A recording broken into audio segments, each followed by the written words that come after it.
Pemirsa, kami akan mengajak Anda untuk memantau perkembangan harga bahan pokok di Surabaya, Jawa Timur.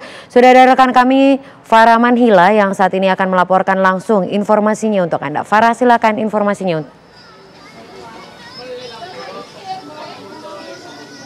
Ya, selamat pagi Sinta. Pantauan harga bahan pokok di Pasar Pegirian Surabaya memang ada sebagian yang mengalami kenaikan dan juga kenaikan signifikan, ada juga yang mengalami penurunan, bahkan ada juga harga-harga yang memang stabil sejak beberapa pekan yang lalu.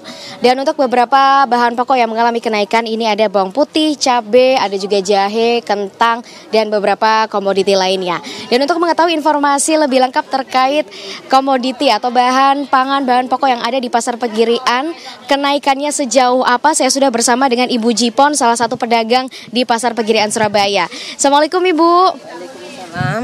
Ibu boleh dipaparkan Bu, ini bahan pokok yang naik apa saja dan mencapai berapa Bu kenaikannya Bu? Ini bawang putih kenaikan banyak, biasanya 30 sampai 40.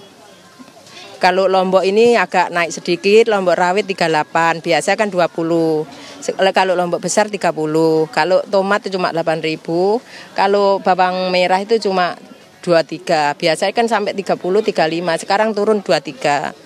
Kalau bahan sayur-sayuran ini alhamdulillah sudah turun semua. Kayak kol biasanya 9.000, ini hari ini cuma 8.000. Kalau namanya kacang panjang itu sampai 20, sekarang sampai turun cuma 15.000, 13.000. Kalau terong itu cuma biasanya 12 sampai sekarang cuma 10.000. Kalau harga telur ini Bu, ini gimana nih Bu harga telur? Telur niki agak melambung mulai hari raya Idul Adha sampai sekarang belum ada turun. Sekarang harga 32. Penyebabnya apa kira-kira Bu? Itu masalahnya bilangnya aku tanya, itu yang nyetori bilangnya makanan yang naik, makan ayamnya yang naik.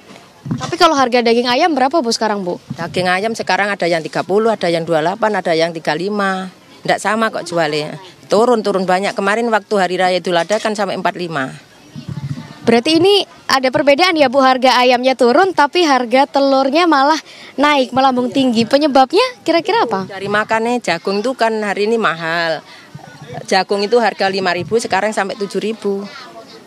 Prediksi kenaikannya ini kira-kira sampai kapan Bu? Ya ini 17 Agustus ini bilang bawang putih belum turun, sik naik.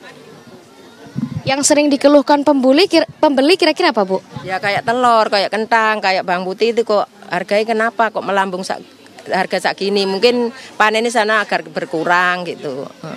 Kemudian terkait harga daging atau mungkin beras, gula, minyak seperti apa Bu? Kalau gula pasir itu sekarang hari ini ada yang 13,5, ada yang 14. Soalnya biasanya stabil cuma 12. Kalau harga daging itu yang bagus 110. Kalau harga ayam gitu ada yang 35, 31, 28. Ini agak menurun dikit. Kemarin kan sampai 45 waktu hari raya Idul Adha. Baik. Terima kasih banyak Ibu atas informasinya. Pemirsa, memang sejumlah komoditi bahan pokok di Pasar Pegirian ini mengalami kenaikan, tapi juga sebagian besar sudah stabil harganya dari sebelum hari raya Idul Adha.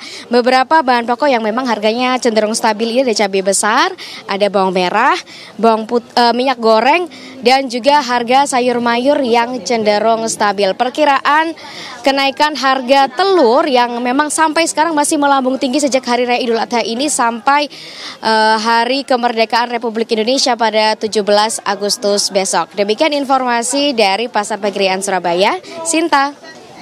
Farah Manhila, apakah kondisi penurunan beberapa bahan pokok itu yang Anda katakan tadi juga berlaku untuk sejumlah wilayah lain selain di Surabaya, di Jawa Timur?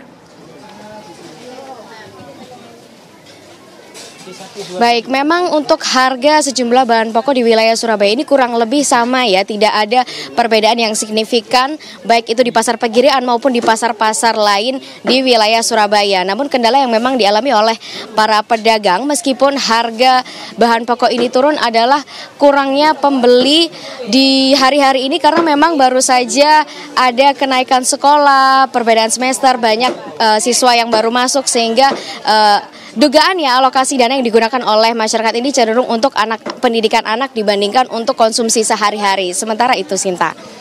Baik, Farah Manhila melaporkan langsung dari Surabaya, Jawa Timur.